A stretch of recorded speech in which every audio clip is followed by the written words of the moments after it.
Terus akhirnya soalnya ini aneh nih gitu. Ya udah tuh akhirnya kayak dia diminta untuk diperiksa. Nah ternyata pada saat diperiksa itu si orang pintar ini menemukan hal aneh yang ada di alat vitalnya. Jadi dia menemukan ulat bulu di alat vitalnya. Mungkin orang tua gue juga capek kali ya dengar cerita gue yang setiap minggu selalu sama, setiap minggu selalu ada gangguan-gangguan segala macam. Akhirnya orang tua gue nyuruh gitu buat coba taburin tanah ini gitu. Jadi memang sengaja disebarkan gitu ya di depan area kamar kita. Tapi kamar kita aja nih Bu, yang kamar-kamar lain enggak gitu ya. Terus tujuannya adalah supaya itu mungkin untuk penangkal gitu kali ya.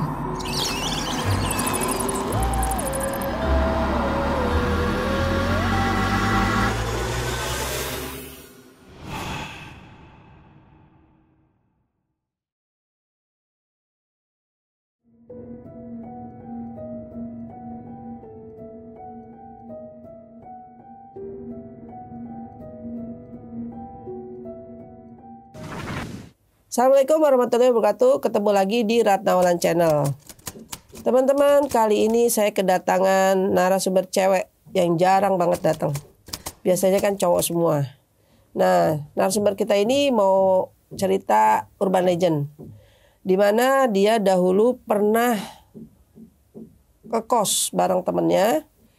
Nah, ternyata kosannya ini angker. Gimana ceritanya dan kehororannya? Kita langsung aja kenalan sama Mbak Frida. Halo, apa kabar? Ibu. Alhamdulillah sehat.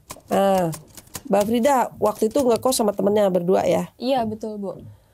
Itu kejadian apa Mbak waktu di kos itu yang dialamin yang horor-horor? Iya jadi emang kita sering mengalami gangguan-gangguan gitu ya. Tapi memang puncaknya itu adalah ketika temanku ini diganggu sampai setelah kita selesai kos itu gangguannya ternyata terbawa sampai di rumahnya. Terus kemudian akhirnya karena dia merasakan kesakitan gitu ya, nggak sembuh-sembuh sampai akhirnya dicek lah sama keluarganya gitu ya, dibawa ke orang pintar juga gitu, dan ternyata ada sesuatu di alat vitalnya gitu. Sampai akhirnya ternyata ini dugaan yang paling kuat adalah memang bawaan dari pas kita ngekos. Wah. Gitu. Oke Mbak, tahan dulu. Teman-teman jangan lupa subscribe, komen, like, dan share, serta bunyikan loncengnya supaya teman-teman tidak ketinggalan video-video yang lainnya.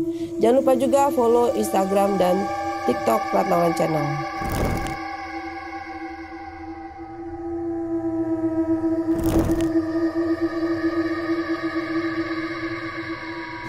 Tapi dah boleh dimulai dari awal. Iya, oke. Jadi awalnya aku 2017 itu aku berkuliah di salah satu kampus di daerah Jakarta Selatan. Terus dari semester 1 sampai semester 2 ini aku nggak ngekos, aku masih pulang pergi karena mungkin pada saat itu aku juga mikirnya ini jaraknya nggak terlalu jauh pertama. Terus kedua juga masih tugas-tugas masih dikit gitu ya Bu ya. Jadi aku juga nggak ngerasa terbebani lah dengan pulang pergi ini. Sampai akhirnya ketika semester 3 itu aku ngerasa tugas semakin numpuk nih. Terus juga praktek-praktek juga semakin banyak karena aku kan di jurusan psikologi ya. Jadi emang banyak prakteknya gitu. Nah akhirnya karena aku konsultasi juga sama orang tua gimana ya kalau misalnya banyak tugas kayak gini kok aku ngerasa capek. Terus juga jadi nggak efektif juga, kuliahnya juga jadi ngantuk segala macam. Nah boleh nggak kalau misalkan ngekos gitu. Terus sampai akhirnya dari orang tua memperbolehkan, oh yaudah boleh ngekos gitu, tapi cari kos-kosan yang memang khusus perempuan pertama. Kedua juga jangan yang terlalu jauh dari kampus karena percuma kalau misalnya ngekos tapi jauh juga gitu ya Bu.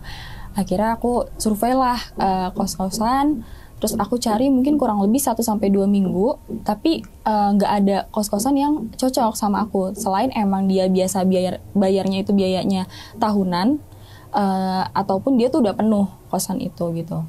Ya udah, akhirnya aku cerita lah sama teman-temanku nih yang di kelas. Ada satu yang dia ngajakin kayak ngekos aja lah bareng gua karena ini boleh kok berdua gitu. Nanti bayarnya ini tinggal patungan, tapi memang pasti lebih mahal ya kalau biaya berdua. Terus pada akhirnya aku memutuskan untuk oh yaudah boleh deh gitu, kosannya di mana, daerah mana. Terus ternyata memang dari kosan ke kampus itu nggak sampai 10 menit jalan kaki, jadi kayak kita sekitar 5-7 menit lah paling lama. Terus aku juga ngerasa lokasinya cocok, strategis, terus juga kosan perempuan gitu ya terutama. Akhirnya kita memutuskan untuk di situ. Dari secara harga pun nggak yang terlalu mahal ya untuk ukuran Jakarta Selatan. Itu kita berdua 1 juta. Jadi kayak 500-500 jadi masih oke gitu ya Bu. Terus akhirnya paling fasilitas yang mungkin agak kurang serk di aku tuh kamar mandinya sharing aja sih gitu, bukan kamar mandi pribadi. Nah akhirnya aku memutuskan untuk ngekos dari semester 3 sampai skripsi selesai gitu. Jadi mungkin sekitar kurang lebih 3 tahun ya Bu. Terus ya udahlah kita kuliah berjalan seperti biasa. Kalau ada tugas-tugas juga kita kerjakan. Kalau misalnya sampai malam dan lain-lain itu emang kebantu banget sih dengan ngekos di sana gitu. Nah sampai di pertama kali aku ngerasain gangguan itu pada saat aku coba kamar mandi. Itu yang pertama banget. Jadi untuk gambaran kos-kosannya itu bentuknya seperti lorong. Jadi kita masuk gerbang utama, bentuknya seperti lorong. Itu di sebelah kanan ada 3 kamar, sebelah kiri ada 3 kamar, di ujung ada 2 kamar mandi dan 2 kamar. Jadi totalnya ada 8 kamar dan 2 kamar mandi. Tapi entah kenapa dari awal aku ngekos di sana sampai 3 tahun ya berarti. 3 tahun itu aku nggak pernah lihat ada kos-kosan yang 2 di ujung itu tadi itu terisi. Oh, jadi selalu kosong.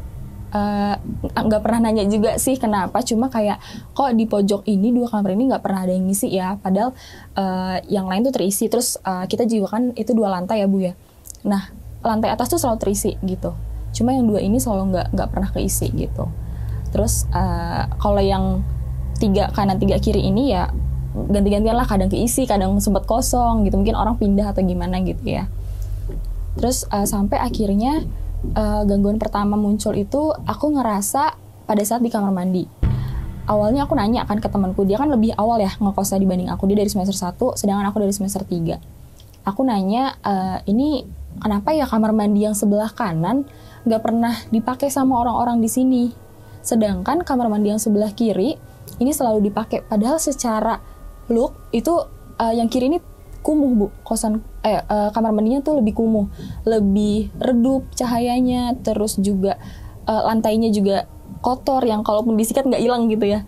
Nah terus aku selalu nanya kenapa yang sebelah kanan ini lebih bersih, cahayanya lebih terang, terus juga airnya juga lebih kencang di sana, kenapa nggak pernah dipakai gitu. Terus kata temanku yang satu kamar sama aku ini ya, dia cuma bilangnya ya nggak apa-apa, emang pada nggak suka aja kali di situ karena lebih sempit, mungkin kayak gitu.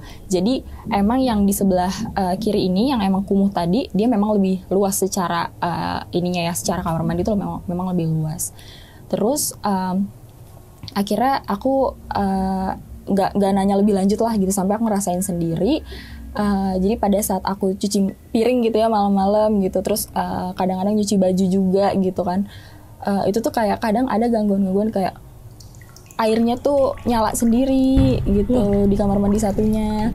Terus juga kadang-kadang ada suara-suara yang misalnya benda jatuh lah, kayak sikat gigi atau apa gitu. Nah aku di situ masih positive thinking lah, kayak mungkin mikirnya ya emang error atau gimana gitu kan. Jadi itu nggak aku anggap pusing gitu kan.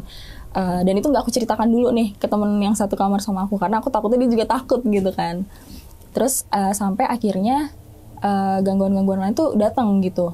Aku pernah di mana momen, jadi aku waktu itu ada tugas kelompok, tapi tugas kelompok ini aku nggak sekelompok sama temen satu kamarku ini, jadi beda orang lah gitu.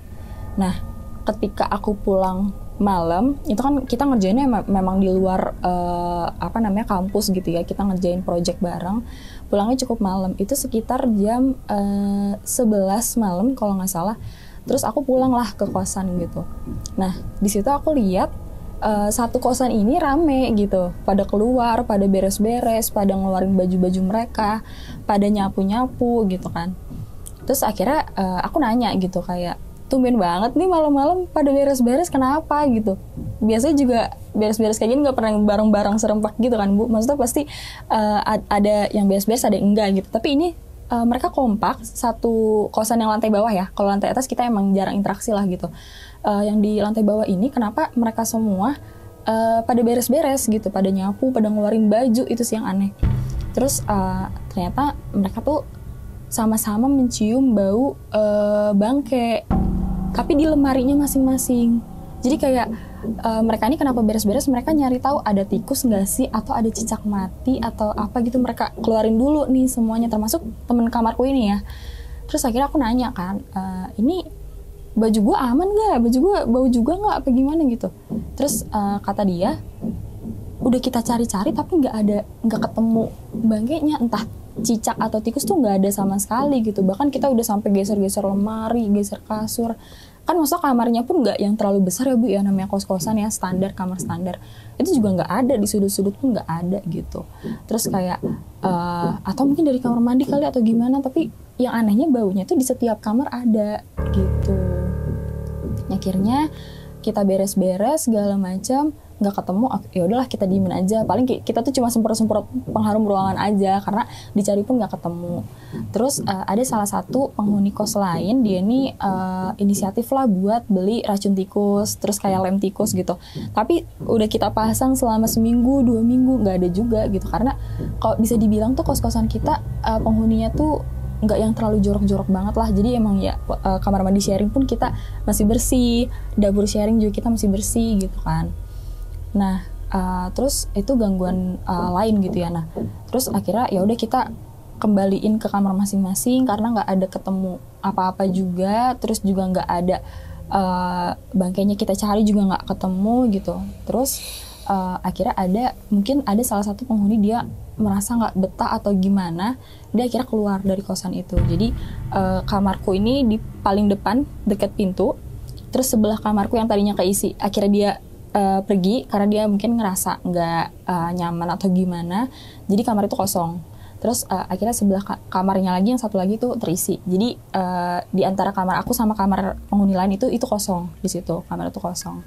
Nah terus ada lagi, jadi waktu itu pas aku lagi bersih-bersih kamar aku, jadi temanku lagi tidur nih, terus aku lagi nyapu-nyapu biasa lah. Nah di situ kita nggak dengerin musik nggak apa, tapi ada bunyi gedor-gedor gitu. Tapi itu kita masih kayak ya udahlah, nggak kita hiraukan lah gitu, karena menurut kita itu mungkin suara lain gitu. Jadi kita diemin aja. Sampai pada saat itu kita selalu di jam yang sama, di 1:30 malam, di jam yang sama setiap hari. Itu aku lupa sih persisnya di semester berapa, tapi kurang lebih pertengahan kita kuliah lah, mungkin semester 4 atau 5. Di jam yang sama, di 1:30 malam setiap hari, itu kita selalu dengar suara duk-duk-duk, tapi bener-bener gede banget suaranya. Jadi kalau misalnya kayak kita ngetok pintu kan masih wajar gitu ya biar suara-suara kayak ngetok-ngetok pintu, tapi ini tuh gede banget. Jadi kayak ada sesuatu yang gede banget, tapi dia nubrukin entah badan atau gimana ke pintu itu gitu ya, ke pintu kita. Tapi begitu kita ngecek selalu nggak ada. Karena kenapa kita kayak sampai ngerasa itu suara itu gede banget dan mengganggu? Karena kita sampai kebangun dari tidur. Bayangin itu 1:30 malam yang kita tuh biasanya ya udah tidur aja gitu ya, dan nggak ngerasa gimana, cuma tiba-tiba ada suara itu, otomatis kita kebangun kan. Awalnya kita kayak ya udahlah ini malam pertama jadi ya udah gitu biasa aja. Sampai akhirnya dia kita berdua denger hal yang sama itu setiap hari di jam yang sama. Jadi setiap kita bangun tuh kayak jam berapa nih? Oh 1:30. Jam berapa nih? 1:30. Jadi kayak oh ini setiap hari ya di jam yang sama ya gitu. Nah kita tanya dong ke penghuni kos lain, kalian dengar nggak sih setiap jam segini setiap hari ada suara ini gitu? Sedangkan kita sampai kebangun loh, sampai benar-benar nggak bisa tidur lagi gitu. Ternyata mereka nggak dengar, mereka nggak pernah dengar suara itu, padahal suara itu ya menurut aku keras banget lah Bu, sampai kita kebangun gitu ya. Terus dan itu cukup mengganggu karena jadinya kita kuliah jadi ngantuk, nggak bisa tidur, atau kayak jadinya nggak konsentrasi juga segala macam. Jadi dampak ke akademis kita juga lumayan gitu. Nah terus sampai akhirnya kita diemin aja. Itu ternyata berlangsung kurang lebih selama sebulan. Emang kita diemin, tapi pada akhirnya setelah sebulan itu berhenti gangguan itu. Terus ada satu lagi nih Bu, penghuni kos baru yang tadinya kamar itu udah kosong kan. Nah dia datang, itu kayaknya sekitar semester 5 menuju 6 lah. Nah dia akhirnya nempatin di kamar yang itu, yang kosong tadi. Terus dia bilang, ini kamarnya sebelum ditempatin sama siapa ya, kok kotor banget gitu. Padahal ya itu memang udah kosong lama mungkin, jadi debunya mungkin emang banyak atau gimana gitu. Nah ya kita nggak komen apa-apa sih gitu pas dia bilang kayak gitu. Nah terus jadi dia nih orangnya cukup jorok ternyata. Jadi dia pernah suatu waktu nyuci baju, tapi dia nggak langsung dijemur, jadi direndam. Dan direndamnya itu nggak cuma sehari 2 hari, kayak bisa berminggu-minggu. Kita udah tegur juga kayak dia iya aja gitu kan. Terus sampai akhirnya temen sekamarku ini dia sampai ngeliat ada belatungnya di situ di baju itu gitu kan. Kayak udah deh kalau misalnya emang nggak mau dicuci, dibuang atau di laundry atau gimana lah, jangan diemin di sini karena ini ngeganggu, bau juga gitu kan. Nah setelah kejadian itu ternyata gangguan baru muncul lagi gitu, karena ada penghuni yang baru ini yang cukup jorok. Ada gangguan lagi. Jadi kayak aku nggak tahu itu asalnya dari mana, karena aku ngerasa aku sama temanku ini orangnya cukup bersih. Kalau kita habis makan kita selalu langsung buang ke tempat sampah, atau kita langsung kalau misalnya kita pakai alat makan kita langsung benar-benar cuci, kita langsung taruh gitu ya. Nggak ada yang benar-benar menurutku sampai jorok gitu. Tapi ternyata ada beberapa kayak belatung itu tuh ada di kamar kita gitu. Nah kita mikirnya kayak apa karena kamar kita lembab atau kamar kita jorok apa gimana, tapi enggak kok, kita nyapu aja setiap hari. Terus kita nggak pernah lah kayak numpuk-numpuk makanan atau gimana tuh, nggak pernah sama sekali. Sampai akhirnya ternyata teman-teman penghuni lain itu mereka ngerasain hal yang sama itu. Jadi mereka ada belatung juga, dan itu beneran maksudnya ada apa namanya, ada buktinya gitu ya Bu, kalau misalnya mereka benar-benar oh ini juga ada di kamar gue, ini juga ada di kamar gue gitu. Anehnya di kamar yang jorok ini malah nggak ada sama sekali si belatung itu. Makanya kita kayak kenapa di kamar lu nggak ada, lu pakai apa, pakai pewangi atau gimana yang kayak benar-benar nggak ini, pengen tahu gitu maksudnya supaya kamar kita nggak kotor juga gitu. Dan dia bilang nggak ada apa-apa kok, gue juga nyapu juga jarang, kata dia gitu. Ya udah akhirnya kita yang kita lakukan cuma ya kita sapu-sapuin aja lah, udah kayak gitu, nggak perlu ini. Nah kita sempet laporan ke ibu kos kita bahwa si penghuni ini nih lumayan jorok nih, lumayan mengganggu. Kayak sesimpel tadi ya Bu, yang contohnya dia nyuci baju tapi nggak dijemur gitu. Terus di kamar mandi pun, karena kamar mandi kita sharing, ya seharusnya kita sama-sama ngejaga kebersihan lah. Nah kita laporin kayak gitu, cuma dari ibu kosnya juga nggak ngambil tindakan apa-apa lah ya, mungkin karena dia mikirnya ya dia bayar juga atau gimana gitu ya. Akhirnya itu kita nggak ambil pusing lah, kita kayak ya udah aja, biarin aja selama dia emang nggak yang terlalu mengganggu banget. Kejadian yang paling parah memang yang itu aja, yang belatung tadi. Terus udah nih, nah kita masih sering lah dapat gangguan-gangguan yang kayak tadi setiap 1:30 malam, terus juga kayak ada suara-suara gitu-gitu. Nah itu sering kita dapatkan juga, tapi mungkin karena terbiasa kali ya Bu ya, jadi kayak kita diemin aja. Terus sampai pernah juga ada suatu hari, jadi ini aku lagi beda kelas sama temanku ini. Jadi kita tuh memang satu jurusan, satu angkatan, tapi beberapa mata kuliah kita berbeda kelasnya. Nah ini aku lagi mau ke kampus nih, dan dia lagi off day, dia lagi libur. Terus aku berangkat ke kampus kayak kuliah seperti biasa. Terus ada salah satu temenku beda kelas sama aku, dia bilang kayak gini, Frit, si ini nih, si temanku ini, mungkin kita samakan jadi Caca kali ya Kak. Si Caca ini kok tadi lemes banget ya di kelas, nggak pernah apa namanya, nggak kayak biasanya yang aktif di kelas, yang kayak suka ketawa-ketawa. Kok dia diem aja, dia sakit ya? Karena dia nanyain ke aku, karena aku teman kosnya kali ya Bu. Terus aku bilang kayak, lah dia di rumah, orang dia lagi libur hari ini gitu kan, aku bilang gitu. Terus kata dia, lah tadi yang absen angkat tangan tuh si Caca ini loh gitu. Terus aku bingung kan, kayak enggak, orang di hari ini libur, dia nggak ada mata kuliah ini gitu. Terus akhirnya kayak temenku yang cuma lihat-lihatan doang gitu. Nah terus akhirnya aku ceritain lah pas aku pulang, tadi lu ke kampus apa gimana? Enggak, orang gue libur, ngapain ke kampus, enakan di rumah gitu kan, di kosan gitu. Dan emang lagi ada tugas juga, jadi dia ngerjain tugas pun di kosan itu gitu. Terus kayak dia tanya kenapa? Enggak, tadi ada si A ini, dia bilang kalau misalnya lu tuh lagi diem-diem aja di kelas, kenapa, sakit atau gimana ya? Gue bilang lu di kos-kosan, lu nggak keluar nggak apa gitu. Makanya ini gue make sure kalau lu beneran di sini apa lu ke kampus gitu kan. Enggak kok, gue di rumah gitu. Nah udah tuh akhirnya kita nggak ngebahas hal itu lagi gitu ya.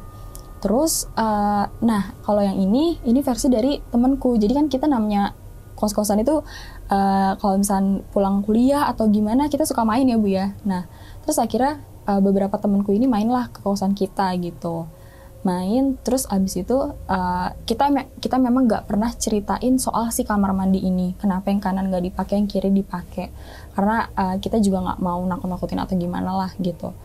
Nah ternyata dia nih pakai kamar mandi yang sebelah kanan ini. Terus dia masih biasa aja, nggak ada kejadian apa-apa. Dia ke toilet seperti biasa. Terus akhirnya dia ambil wudhu, tapi ambil wudhunya itu bukan di kamar mandi itu, di antara kamar mandi kanan sama kiri. Jadi di tengah-tengah tuh ada kayak tempat keran gitu buat kita biasa nyuci piring sama wudhu. Nah dia ambil wudhu di sana. Terus pas ambil wudhu di sana, ternyata di kamar mandi yang kanan ini dia ngedengar suara orang buka pintu terus nutup pintu. Jadi dia mikirnya ada orang yang pakai di kamar mandi nih gitu.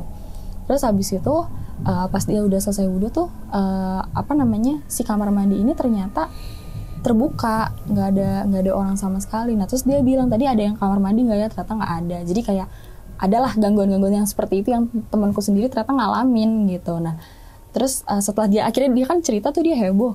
Nah ternyata kata si temanku ini yang inisial Caca ini, akhirnya dia bilang yang kayak ya di situ ya memang ada kuntilanaknya gitu, makanya nggak pernah dipakai. Nah itu aku juga baru tahu yang kayak ternyata ini alasan nggak pernah dipakai nih si kamar mandi kanan. Selama ini mah aku pakai ya kanan kiri aja gitu loh Bu. Kalau kiri penuh ya aku pakainya di kanan. Apalagi kita kamar mandi sharing ya, jadi daripada ngantri kita buru-buru mau ke entah mandi atau apa. Jadi aku selama itu kosong atau gimana ya aku pakai mana aja, aku nggak ngerasa yang gimana. Udah tuh, terus akhirnya mereka kaget kan, kayak kenapa nggak bilang segala macam. Ya kalau misalnya dibilang nanti lu takut, lu nggak mau pakai itu kamar mandi. Padahal sebenarnya berfungsi dengan baik aja kamar mandinya gitu. Terus udah singkat cerita, ya kita masih sering lah dapat gangguan-gangguan yang kayak gitu. Cuma kita masih anggapnya ya udah aja, nggak kita ambil pusing, karena memang menurut kita itu belum yang bener-bener ngeganggu, kecuali yang tadi ya, yang setiap jam 1:30 malam. Nah sampai dia kan dari daerah Pandeglang ya si Caca ini. Nah dia ini kalau pulang tuh seminggu sekali Bu. Kalau misalnya Sabtu atau Minggu lah dia pulang, nanti Senin pagi dia balik lagi ke situ. Terus setiap dia pulang dia tuh selalu cerita ke orang tuanya lah kalau misalkan dia dapat gangguan-gangguan ini. Tapi orang tuanya nggak pernah nganggap serius, karena ya udah aja, dibiarin aja gitu kan. Terus akhirnya dia cerita-cerita, cuma mungkin orang tuanya juga capek kali ya denger cerita ada gangguan terus setiap dia pulang cerita. Nah akhirnya orang tuanya ini emang menyarankan untuk melakukan suatu tindakan lah supaya kamu gak diganggu lagi nih gitu. Apalagi kamu juga perempuan, kamu juga ngekos sama temen kamu, kasihan juga kalau misalnya sampai mengganggu kuliah kamu gitu.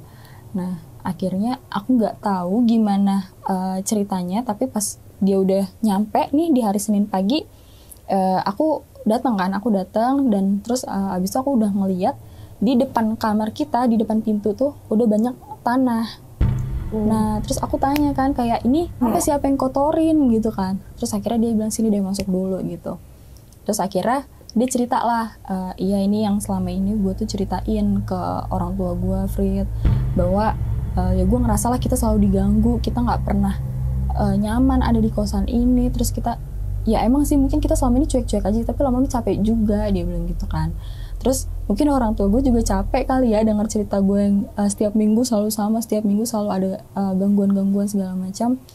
Akhirnya orang tua gue nyuruh gitu buat coba taburin tanah ini gitu. Jadi memang sengaja disebarkan gitu ya di depan area kamar kita, tapi kamar kita aja nih Bu, yang kamar-kamar lain enggak gitu ya.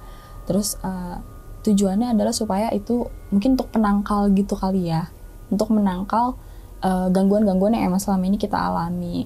Terus kan sebenarnya di situ aku rada-rada agak nggak percaya ya Bu, emang apa bener nih gitu kan. Terus ternyata memang karena dia mungkin berasal dari Pandeglang juga, ada beberapa ritual-ritual yang memang dia lakukan gitu. Nah salah satunya adalah yaitu untuk menangkal itu dia ngebawa tanah dari sana, dari Pandeglang gitu ya. Terus entah didoain atau gimana, aku nggak tahu prosesnya, tapi di Senin pagi dia langsung nebarin itu gitu. Nah di situ aku sempat lupa tuh soal tanah itu, kayak oh ya udahlah, ya udah ayo kita berangkat gitu. Akhirnya pas pulang tanah itu memang masih ada. Terus aku kayak agak risih kan, kayak ini bisa nggak sih kita sapuin atau gimana, karena ini di depan persis banget loh, nanti kalau kita masuk kita nginjek tanahnya atau gimana kan kamar otomatis jadi kotor ya. Terus kata dia nggak usah, ini nggak perlu dibersihin atau gimana gitu. Akhirnya ya udah tuh aku nurut aja lah apa kata dia. Sampai beberapa penghuni kos yang lain tuh mungkin risih atau gimana ya Bu ya, akhirnya ada laporan lah ke ibu kos kita. Nah akhirnya kita ditegur kayak, ini kakak bawa tanah apa sih kok nggak disapuin aja, karena ini kan ngeganggu juga loh, ini kan di lorong gitu kan. Terus apalagi posisi kamar aku sama si Caca-Caca ini tuh adanya di bagian pintu masuk banget kan, jadi begitu orang masuk pasti ngelihat tanah ini tuh pasti risih gitu, dia harusnya disapu aja gitu kan. Terus setelah ditegur kayak gitu ya kita iya aja sih, tapi si Caca ini kekeh kalau jangan diangkut deh tanahnya gitu, udah biarin aja, nanti kalau misalnya ditegur lagi biar gue ngomong, dia bilang gitu. Ya udah akhirnya aku diemin aja. Terus aku bilang kayak, ya udah kalau sampai ditegur lagi nih lu ya yang ngomong ya, ini udah bukan ranah gue lagi gitu. Terus akhirnya oke, dia bilang iya gitu kan. Terus tapi aku nggak tahu itu sugesti atau gimana, tapi memang benar Bu, dari semenjak dia naruhin tanah itu di area kamar kita di depan pintu itu memang kita udah nggak pernah ngerasain gangguan lagi, meskipun gangguan yang kayak cuma gangguan kecil. Ini kita bener-bener blast aja hilang, kayak ya udah, kayak hidup kita jadi kayak tenang aja lagi gitu loh Bu. Nggak ada ketok-ketok lagi di jam 1:30 malam, keran kamar mandi juga nggak pernah nyala lagi tiba-tiba. Terus juga kita nggak pernah nyium bau bangkai lagi, kita nggak pernah ngelihat kayak ada belatung atau apa gitu. Itu benar-benar udah nggak ada sama sekali. Dan penghuni kos lain pun ngerasain hal yang sama gitu. Mungkin mereka juga beberapa kali diganggu atau gimana, mereka juga ngelakuin hal yang sama. Mereka sama-sama kayak bilang bahwa ini kok aneh ya, kita kayak udah nggak pernah digangguin lagi. Jadi mereka juga mungkin udah terbiasa gitu ya, bau bangkai juga udah nggak pernah kecium. Terus juga nggak pernah ada lagi tuh yang kayak tiba-tiba bunyi-bunyi aneh-aneh segala macam gitu kan. Terus sampai akhirnya oke, berarti ini aman gitu. Nah cuma waktu itu memang ibu kos ini akhirnya mungkin marah atau gimana ya, karena ini kok nggak pernah dibersihin padahal udah pernah saya tegur loh gitu. Akhirnya ya udah kita terpaksa untuk ngebersihin tanah itu kan. Kita bersihin, terus kita buang gitu ya, kita sapuin, kita pel ulang semuanya. Ternyata gangguan itu ada lagi. Jadi memang yang aku bilang tadi yang kayaknya sepertinya tuh emang dia sengaja naruhin itu untuk penangkal gitu. Terus akhirnya gangguan ada lagi gitu ya. Terus dia seperti biasa, dia juga pulang seminggu sekali, dia ceritain lagi ke orang tuanya kalau misalnya ini ada gangguan segala macam. Terus tanahnya juga disuruh dibersihin sama ibu kosnya, tapi ternyata gangguannya muncul lagi. Dia ceritain semuanya ke orang tuanya. Nah terus sampai akhirnya orang tuanya tuh bilang kayak, ya udah ditaburin lagi aja tanahnya, tapi di dalam kamar kamu. Jadi nggak mengganggu kan ya kalau misalnya di dalam kamar. Cuma akunya merasa itu mengganggu aku sih, karena di dalam kamar kotor ada tanah tuh rasanya aneh ya Bu, kayak aku nggak suka gitu maksudnya kayak gitu kan. Cuma dia bilang kayak nggak apa-apa deh, nggak usah harus di area pintu, tapi kita taruh di pojokan-pojokan. Akhirnya kita taruh tanah-tanah tersebut di sudut-sudut kamar gitu, kecuali yang mepet sama kasur itu nggak kita taruhin. Jadi ada 3 titik lah yang kita taruhin. Terus bener dari situ memang nggak ada gangguan lagi gitu. Nah sampai akhirnya setelah emang itu udah berlangsung berbulan-bulan segala macam, kita nggak ngerasa ada gangguan segala macam, sampai akhirnya kita selesai juga kuliahnya, kita skripsian udah selesai dan beresin barang. Karena kita udah nggak ngekos lagi lah di situ kan, udah beres barang. Nah emang aku duluan nih yang pergi dari kosan itu, karena memang secara jarak aku lebih deket ya, aku kan dari Tangsel, terus itu cuma Jaksel gitu ya Bu, jadi lebih dekat. Sedangkan barang dia juga emang lebih banyak karena dia lebih jauh juga rumahnya kan di Pandeglang. Terus barang-barang yang dia packing pun lebih banyak. Terus terakhir akhirnya pas barang aku udah diangkut semua, aku bantuin lah barang-barangnya dia gitu ya untuk beres-beresin juga. Nah sampai terakhir itu kita mau sapuin gitu kan, karena kita udah selesai nih, bahkan spray yang ada di kasur pun udah kita copotin juga, kita laundry segala macam. Nah berarti tinggal si tanah-tanah ini yang beberapa bulan lalu udah kita tempatin ke 3 titik itu. Kita sapuin, akhirnya udah beres. Terus kosan juga udah kita pel segala macam. Terus ya udah kita pulang seperti biasa. Nah pas udah pulang ini ya udah aku kayak menjalankan kegiatan aku sehari-hari aja sih, kayak namanya udah lulus kita nyari-nyari kerja segala macam, terus juga kita udah jarang ketemu karena dia juga jauh gitu kan.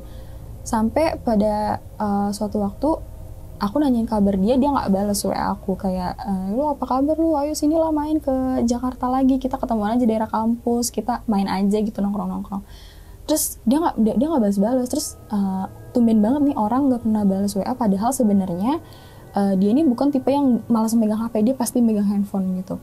Nah itu sebenarnya aku udah ngerasa aneh sih, kayak lu kenapa, lu sakit atau gimana, tapi nggak dibalas juga. Kayaknya ada seminggu WA aku nggak dibalas. Terus akhirnya dia baru balas lagi, dia ngabarin kalau misalnya dia tuh sakit. Terus aku bilang, sakit apa, kenapa nggak bilang, maksudnya bisa aja aku nengokin dia atau gimana gitu kan Bu. Terus namanya teman sekamar bertahun-tahun, jadi ya harusnya bilang lah gitu, maksudnya biar aku ngajak teman-teman yang lain juga buat nengokin dia.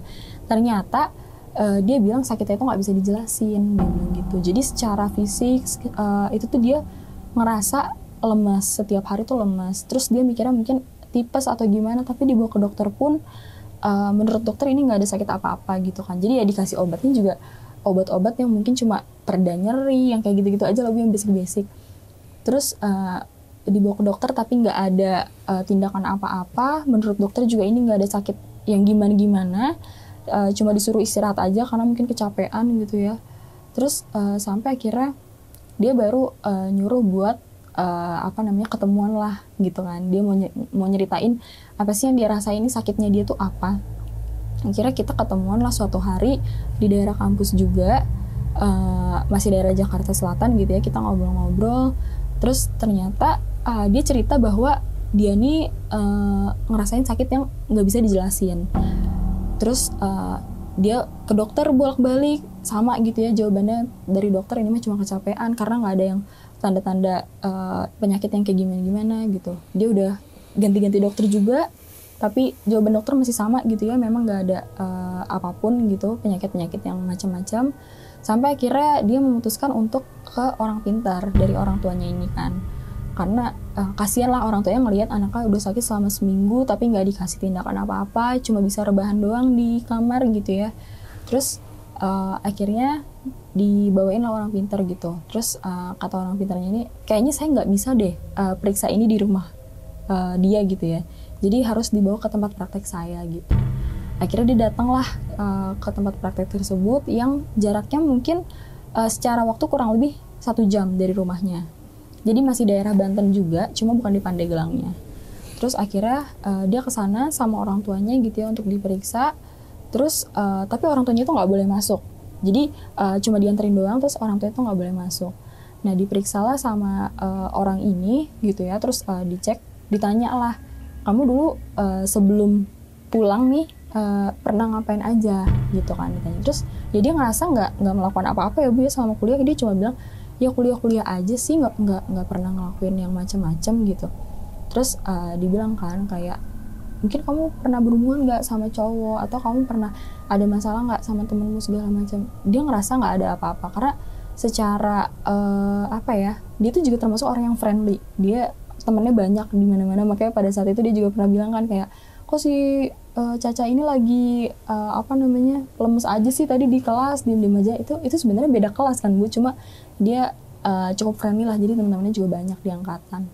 Terus dia ngejelasin bahwa nggak ada macam-macam, kuliah aja. Terus nggak pernah selama 4 tahun ini pun nggak pernah pacaran sama teman-teman kampus atau gimana. Dia punya pacar tapi tetangganya sendiri gitu, jadi dia ngerasa nggak berbuat macam-macam.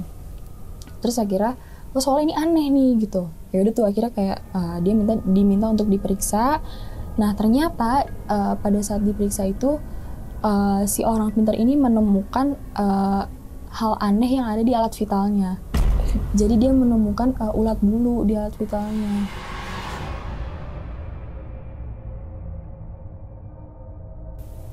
Kan pada saat diperiksa itu dia juga teriak-teriak Bu, kayak dia ngerasa kesakitan, terus dia juga ngerasa kayak ini diapain sih, padahal nggak pakai alat apa-apa juga kan, maksudnya kayak cuma dilihat aja gitu. Terus ternyata ada ulet bulu, ada 2 atau 3 gitu, aku lupa, antara 2 sampai 3 di alat vitalnya.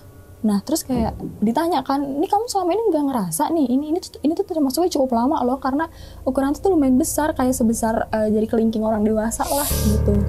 Harusnya kalau kita orang normal ngerasa kan Bu ada sesuatu yang aneh, ya jangankan di sana ya, maksudnya di tangan pun pasti ini ngerasa ada apa gitu, pasti kerasa lah gerak-geraknya gitu. Terus dia bilang nggak kerasa sama sekali, saya juga buang air kecil atau buang air besar juga nggak pernah ngelihat itu sama sekali, saya biasa-biasa aja, cuma emang udah semingguan ini lemes, terus nggak pernah nggak nafsu makan gitu-gitu aja sih, nggak yang kayak sampai gimana-gimana, karena selama ini pun normal-normal aja gitu. Nah terus kata dia, kata si orang pintar ini sebenarnya kayaknya udah lama nih di sini gitu. Makanya tadi saya tanya, kamu ada pernah berbuat aneh gak sama orang lain, atau kamu pernah nyakitin orang lain gak, atau pernah pacaran sama siapa yang sekiranya ngejahatin kamu lah gitu.